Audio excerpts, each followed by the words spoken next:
Hey, good morning. Chuck here with Apple Drains. Today I want to show you a couple of videos about sump pumps. First one is down in South Miami. It's in Boca Raton. We went down and huge job. But I wanted to show you, just how versatile the M98 really is and how much water we can put into that pump and send it out and just totally dry out the area. Real quick, a lot of comments and questions. If you live up north, the question I get is, what about freezing? Does the pump freeze? Well, the pump doesn't freeze, but the discharge line can. And if you've ever looked outside of most basements, most homes with basements in the north, what you'll see is this is the line that would go into the house and come down to the sump pump. So here's the wall. And this is the line that goes, the discharge line that goes out to the street. Right here, what they do is they put a clean out on it so that if the line freezes, they unscrew the clean out, and that way the pump water that comes up from the basement or the crawl space, it can discharge out. Granted, things do freeze, and if you live up north, well, you run that risk. It's just that simple. Here in the south, we don't really have that problem. Getting into Charlotte, sometimes on up to Knoxville, of course, it does freeze. Even Virginia Beach freezes. So, we do have that problem, but it's not as severe as being up north. And it's really not a problem.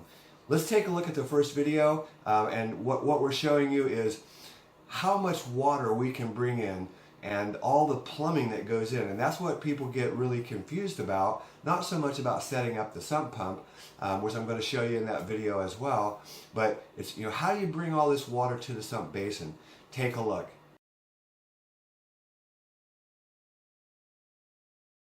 Okay, it's time to set up our sump basin, and the sump basin comes with two nipples, and they're usually at the right depth. If not, you can always drill a 4-inch hole to accept your inlet line coming in. Real simple. Get a sharp hacksaw.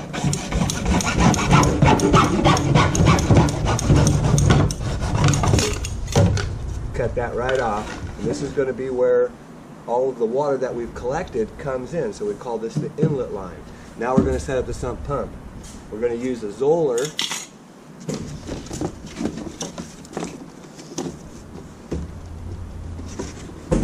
We're using a Zoller M98. It's a 1/2 horsepower pump. This pump is extremely powerful.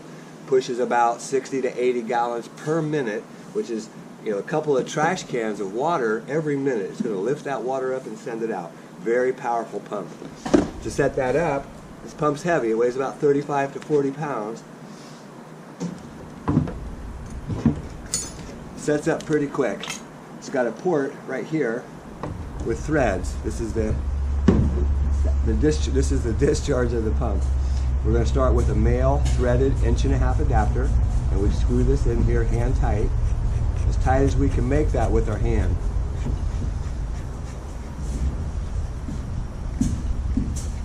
Next, we're going to put a small riser on here, which will accept our check valve. In the riser, before the check valve, you need to drill a 3/16 inch hole.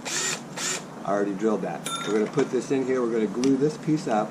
We just want to get it up here by the protection of the bar. This bar protects the float. As the float comes up and down, that just protects it, makes sure it stays in place. So we're going to go ahead and glue that up. Good PVC cement. We're going to go ahead and glue both pieces, the riser and the adapter.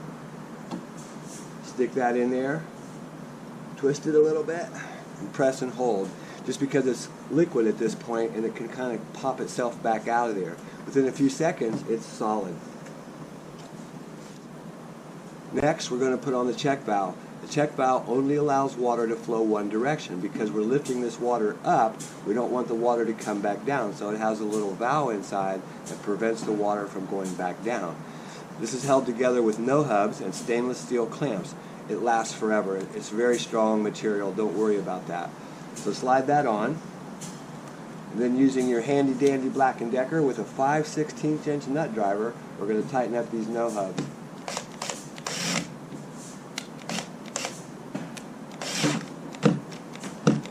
Just as tight as that drill can make it. We want to tighten up the other no-hubs We leave the top one loose because we're still bringing this up. Now we're ready to go ahead and install everything to this point. We'll have another riser here at the top, if you can see that. We'll have another riser here at the top that will come up with a 90 and send it out of the basin. Okay, so let's take a look at what we've plumbed here. You can see a lot of pipes, a lot of different things happening here. We've got the footer pipe, which is running around the back. You can see the seal, liquid rubber along the wall. That's picking up all the footer water that's coming up underneath the house. That ties into the sump pit. Same thing on this side. We've already backfilled some of that as well. Comes over, excuse me, comes into the pit. Then you see the white pipe, the 1.5 inch PVC, that's coming from the pump. All this water is being collected, goes into the sump basin. Sump pump lifts it up, and you can see we're sending it out. It turns and runs all the way out to the front. This line, the black pipe underneath, is coming from the channel drain at the pool, downspout, and another catch basin. Comes all the way around. We're bringing that to the sump pump as well. This pump's powerful. It should be able to handle that no problem. And then finally, we have a downspout drain. That downspout drain, we did not want to run into the footer system, and there's not a lot of room here, so we have to make room. You have to dig extra. Bring that around, it tees in, and runs into the sump pit. It looks complicated, but it's really not. The hard part of this is it's a very tight area to work, so it takes a long time to plumb this. One final thing, can you see the drip? That's the condensation line. What I'd like to do is, that looks like it's 3/4 inch pipe. We'll go ahead and I've got some of that in the fitting. Let's bring that condensation line over, drill a hole into the top of the pit when we're all done, and that way there's no more leaking, because that thing's just constant water, just constant. Let's get that directly into the pit as well. Okay, so you can see on that video there in South Florida, we brought in, 5 different things, plus the AC condensation. And by the way, if your AC condensation line is running all the time, which most homes, that's how it is, it runs constantly, you need to get that water away from the foundation, especially if you have a crawl space. It just goes straight down along that wall and right back up under into your crawl space. It does create a problem. But anyways, in that video you can see we brought in yard drains, channel drains, downspouts, and the footer pipe as well into one pit with one pump, and it's the M98, sends it all the way out to the front. The next video is going to show just the example of putting 2 pumps together. You could have an area that you need more than one pump. In other words, you could have a spot that's way back in the back, or maybe you're hooking up a crawl space as well, but you need maybe to bring 2 pumps together. This can be done. Just one line that goes straight out to the street. Check valves, they keep that water from going back into the other systems. Take a look.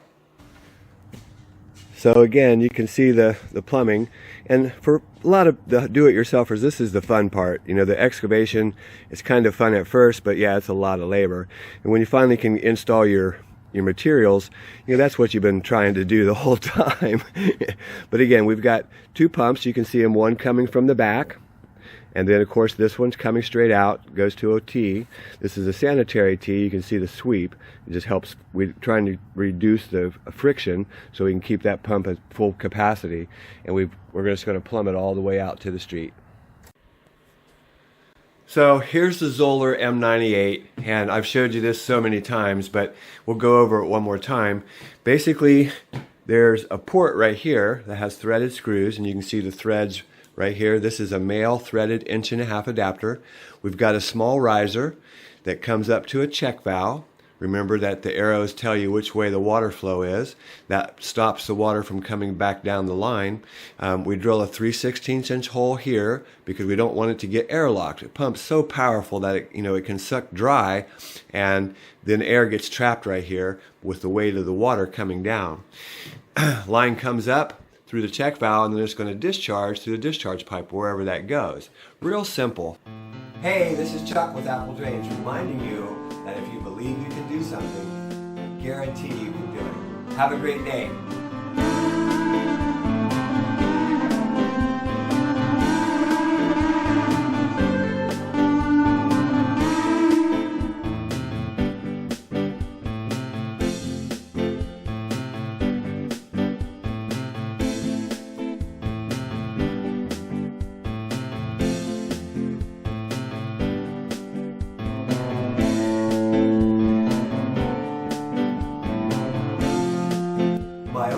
advice is, don't use a bug company. In other words, the exterminators. I don't want to mention any names, but these guys play on fear. They try really hard to tell you, you've got to get rid of this water because termites, things like that. But they're not really drainage people. And although they do put in a system, and sometimes it works, sometimes it doesn't. We follow behind bug companies at least 2 times a month and replace their entire system. But if it does work, great. Again, there are so many videos out here on the web now, on YouTube, that you should be able to find the information that you're looking for.